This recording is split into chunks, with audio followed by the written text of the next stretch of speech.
Hello, today we are going to start our next chapter out by finding the x-intercepts. We're going to spend most of our time in this chapter working on quadratics, but today we're going to explore with our calculator and find the x-intercepts of different polynomial graphs.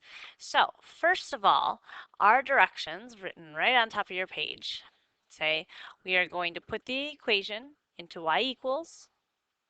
We're going to change our window to match the given graph, and then we're going to use the second trace button 0 to find each x-intercept. And we're going to round to 2 decimal places. All right, so we're going to start off with the first graph here, which is y cubic, y equals x cubed minus 6x squared minus 10x plus 25. So my first thought here is we're going to put this equation into our y equals. So I got to go back to function mode, go to y equals, and type in x cubed, so the x caret cubed minus 6x squared minus 10x plus 25. Okay, now we want to match the window that they give us in this graph here. So go to your window button and look at your graph. Remember, this is your x-axis, and so the smallest x value is -6, and the largest x value is 8. So on your window, x min, you're going to put 6. On x max, you're going to put 8. And if you look at, remember the SCL stands for scale. So what are you going, how many are between each tick mark? So you can see they're going up by scales of 2. So I'm going to put 2 here. Sorry, my min is -6. I should type -6 in here. Okay. Then my y do the same thing, so I can see I'm down here at -50, or some of you might think -60 because there is this extra tick mark here. So you can either put -50 or -60. I'm going to put -60. -60. And then the max goes up to, and same thing here. I can either do 30 or 50. Maybe I should just stay with the numbers they give me, so I'll do 30. All right, and scales of 10 because the y's are going up by 10, 10, 20, 30, etc. All right, now I'm going to hit graph, and you will see a graph that should look just like this. If you don't, please ask a question and we will help you get there. All right, now follow this step very closely. We are going to go to second trace. So second, and so calculate, you see there. And you see that the number 2 there says 0, so I hit 2. Okay, now you can see the zeros. I'm going to put it right here on our screen. You can see the zeros on our calculator are either here, here, or here. Because zeros are the same thing as x-intercepts.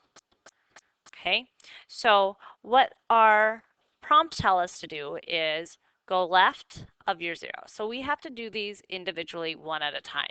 So I grab just one of them. So since it doesn't matter where, so I just keep arrowing over here until I'm left of one of my zeros. Okay, so you can see that I am left of the 0 here, and I don't have to go too far. I just hit enter and then go right, and you don't want to get too far away from the 0 now. So if you see your x-intercept, you want to just cross the line a little bit, hit enter because now we're right of that 0. Hit enter one more time, and you can see my 0 is -2, 4, 1, 2 decimal places, so -2, 4, 2.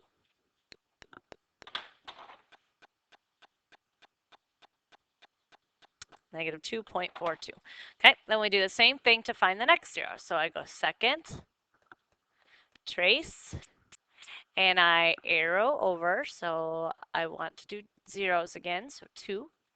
My second 0 here, so I want to arrow my cursor over until I'm close to it. Now that is left of it, so I'm going to hit enter.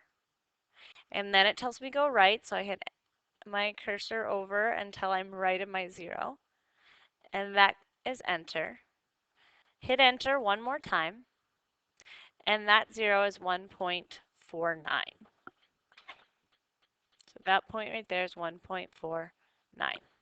Okay, and then again, do it one more time on this graph. So go second, trace, 0,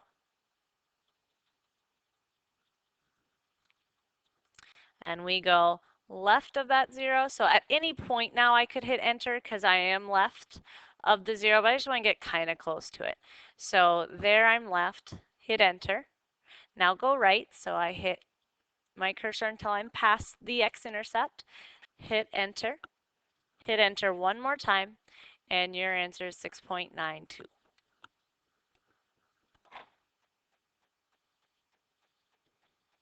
So the zeros of this polynomial, or the x-intercepts,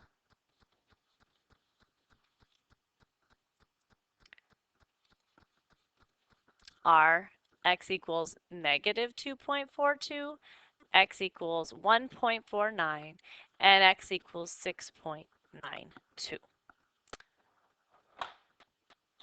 All right, hopefully that is enough to get you started. The same steps every single time, so you've got a few problems here. I do want to set up this next window for you because I think maybe that's the trickiest part for some using their calculators. So on this one, the window would be you look at your x value, the smallest x value is negative 6, and the biggest max value x value is 6. So now I'm going to go from negative 6 to 6. My scales again are going by 2s, so I'm going to leave it as 2s. My y values, again, you can do negative 30 here because it looks like a tick mark. But if you want to just do negative 20 to 20, that's fine too. I think that's what I'm just going to do. Negative 20 to 20. And again, you can see the scales are also going in tens. So that's what your window should look like for this graph.